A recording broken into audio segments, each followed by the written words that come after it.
Bienvenidos de regreso a Biblia y Teología con el Dr. Larry Trotter. Esperemos disfruten el siguiente episodio.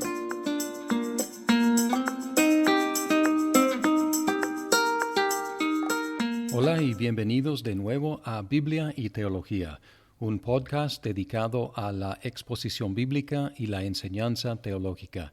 Estamos en una serie llamada Entre Dios y su pueblo, enfocada en los pactos, y llegamos al último episodio de esta serie sobre el nuevo pacto. En resumen, hemos visto una introducción a los pactos, y luego el pacto de obras con Adán, el pacto de preservación con Noé, el pacto de promesa con Abraham, el pacto de ley con Moisés y el pacto del reino con David. Y ahora estamos en los profetas hablando del nuevo pacto. Una de las tácticas más comunes y fáciles de la mercadotecnia es proclamar algo nuevo, o nuevo y mejorado, o completamente nuevo. Y a veces el producto es exactamente el mismo, pero la apariencia de su empaque es diferente. A veces el producto nuevo es inferior porque está hecho de materiales inferiores. Pero a veces el producto nuevo es mejor porque la tecnología ha mejorado. Hoy estamos considerando unos versículos en la profecía larga de Jeremías que brincan de la página de la Biblia, gritando acerca de algo nuevo que Dios iba a hacer por su pueblo. Y para entender este pacto debemos entender un poco acerca de los tiempos de Jeremías. David fue el apogeo de la historia de Israel durante el tiempo de la monarquía. Su hijo Salomón empezó bien, pero terminó mal. Y su nieto Roboam empezó mal, perdiendo 10 de las 12 tribus de Israel. Las 10 tribus seguían llamándose Israel, y las 2 tribus que quedaron con el linaje de David se llamaba Judá. Israel en su historia tuvo 20 reyes, todos de los cuales eran malos, idólatras. Dios envió a los asirios para conquistarlos y dispersarlos en 722 a.C. Judá siguió más tiempo y también tuvo 20 monarcas, la mayoría malos. Dios envió a los babilonios en 586 a.C. para destruir Jerusalén y el templo, para capturar el rey y llevar al pueblo al exilio durante 70 años. Los profetas tenían el trabajo difícil de llamar al pueblo a regresar a la ley de Moisés, y repetidas veces fueron rechazados y a veces matados. Jeremías, que tiene el apodo el profeta llorón, predicó antes de, durante y después del exilio a Babilonia. Antes del exilio, Jeremías predicó el mensaje no muy popular, que era demasiado tarde, pues los judíos debían simplemente rendirse a los babilonios. Después de la destrucción de Jerusalén, Jeremías tuvo un mensaje de esperanza para el futuro. Encontramos palabras de esperanza en Jeremías 31, los versículos 31 al 34, que dicen así: He aquí, vienen días, declara el Señor, en que haré con la casa de Israel y con la casa de Judá un nuevo pacto, no como el pacto que hice con sus padres el día que los tomé de la mano para sacarlos de la tierra de Egipto, mi pacto que ellos rompieron, aunque fui un esposo para ellos, declara el Señor. Porque este es el pacto que haré con la casa de Israel después de aquellos días, declara el Señor. Pondré mi ley dentro de ellos y sobre sus corazones la escribiré. Y yo seré su Dios, y ellos serán mi pueblo. Y no tendrán que enseñar más cada uno a su prójimo y cada cual a su hermano, diciendo: Conoce al Señor, porque todos me conocerán desde el más pequeño de ellos hasta el más grande, declara el Señor. Pues perdonaré su maldad y no recordaré más su pecado.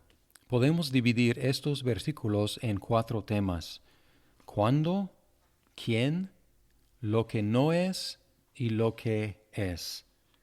¿Cuándo vendrá el nuevo pacto? ¿Con quién se hará el nuevo pacto? Lo que no es el nuevo pacto y lo que es el nuevo pacto. Toda esta sección de Jeremías tiene que ver con días venideros. En el versículo 27, he aquí, vienen días, declara el Señor. Versículo 31, que ya leí, he aquí, vienen días, declara el Señor. El versículo 38, he aquí, vienen días, declara el Señor. Y parte de lo que Dios haría en esos días sería hacer este nuevo pacto. Esta es la única vez en todo el Antiguo Testamento que aparece esta expresión, el nuevo pacto, pero aparece varias veces en el Nuevo Testamento. No es específico en cuanto a cuándo serían esos días, pero simplemente queda con el nuevo pacto se establecería en días venideros. ¿Y con quién? El nuevo pacto sería con la casa de Israel y con la casa de Judá. Versículo 31. Curiosamente se menciona en el versículo 33, este es el pacto que haré con la casa de Israel después de aquellos días. Entonces en 31 dice con la casa de Israel y con la casa de Judá, separados, dos pueblos, dos naciones, pero en el versículo 33 ya está hablando de una sola casa, la casa de Israel. Y la idea no es excluir la casa de Judá, sino la idea es una reunificación del pueblo de Dios en un solo ente, bajo el nombre original de Israel. Lo curioso es que la casa de Israel ya no existía, puesto que había sido dispersada y mezclada con las otras naciones. Este hecho indica que Dios estaba prometiendo algo más allá de la reconstitución de la nación original de Israel. Y acuérdense del principio que ya vimos. Si Dios hace algo mayor, no ha hecho algo menor. En el versículo 32 tenemos lo que el nuevo pacto no sería. No sería como el pacto de ley dado por medio de Moisés, el cual muchas veces se llama el antiguo pacto. Versículo 32. No como el pacto que hice con sus padres el día que los tomé de la mano para sacarlos de la tierra de Egipto, mi pacto que ellos rompieron, aunque fui un esposo para ellos. Observamos la respuesta del pueblo a ese pacto cuando se promulgó, cuando Moisés anunció los requisitos del pacto. Observamos que el pueblo respondió inmediatamente en Éxodo 24:7 diciendo, todo lo que el Señor diga, nosotros vamos a obedecer. Aunque admiramos esa respuesta, también reconocimos que el pueblo sobreestimó su capacidad de obedecer la ley de Dios. De hecho, el resto de la historia de Israel, de la humanidad y de nuestras vidas confirma que ningún mero ser humano es capaz de obedecer la santa ley de Dios. En el versículo 33 encontramos lo que es el nuevo pacto. Dice así, porque este es el pacto que haré con la casa de Israel después de aquellos días, declara el Señor.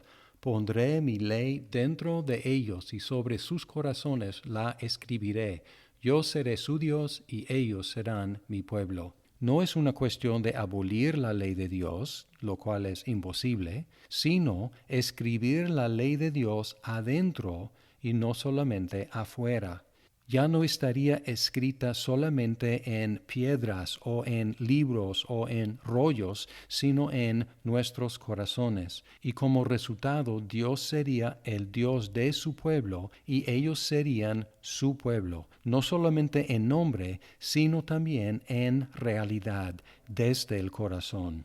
Como dice en Jeremías 24:7, y les daré un corazón para que me conozcan, porque yo soy el Señor, y ellos serán mi pueblo, y yo seré su Dios, pues volverán a mí de todo corazón. En Ezequiel 11:19-20, yo les daré un solo corazón, y pondré un espíritu nuevo dentro de ellos, y quitaré de su carne el corazón de piedra, y les daré un corazón de carne, para que anden en mis estatutos, guarden mis ordenanzas, y los cumplan.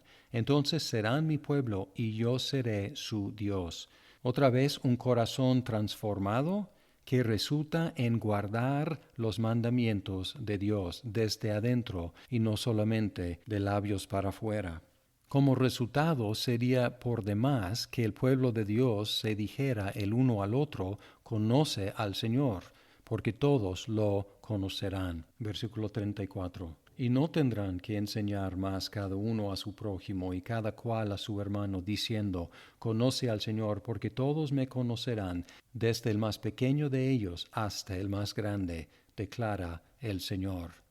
Y a la conclusión del versículo 34 tenemos el poder del nuevo pacto. La última línea empieza con pues. Dice, pues perdonaré su maldad y no recordaré más su pecado. Y este pues explica lo que está detrás de este cambio radical. La explicación es que Dios perdonaría la iniquidad y ya no recordaría el pecado. En la parte ceremonial del pacto de ley había muchos sacrificios repetidos constantemente para tratar con el pecado. Había por lo menos 2 deficiencias con este sistema sacrificial. 1. Los sacrificios tenían que ser repetidos constantemente, lo cual indica que en verdad no quitaban el pecado. Y en segundo lugar, su constante repetición también fue un constante recordatorio a Dios y al pueblo de los pecados. No se olvidaban, pues había siempre un recordatorio de los pecados. En contraste, en el nuevo pacto, Dios final y definitivamente trataría con los pecados de su pueblo para ya no recordarlos para siempre. Y tenemos otras imágenes en los profetas, como en Miqueas 7:19, volverá a compadecerse de nosotros, hollará nuestras iniquidades, sí, arrojarás a las profundidades del mar todos nuestros pecados. En Hebreos y en todo el Nuevo Testamento, Jesús es el que quita el pecado una vez por todas. En Hebreos 9:11 al 15 dice así, pero cuando Cristo apareció como sumo sacerdote de los bienes futuros a través de un mayor y más perfecto tabernáculo, no hecho con manos, es decir, no de esta creación, y no por medio de la sangre de machos cabríos y de becerros, sino por medio de su propia sangre, entró al lugar santísimo una vez para siempre, habiendo obtenido redención eterna.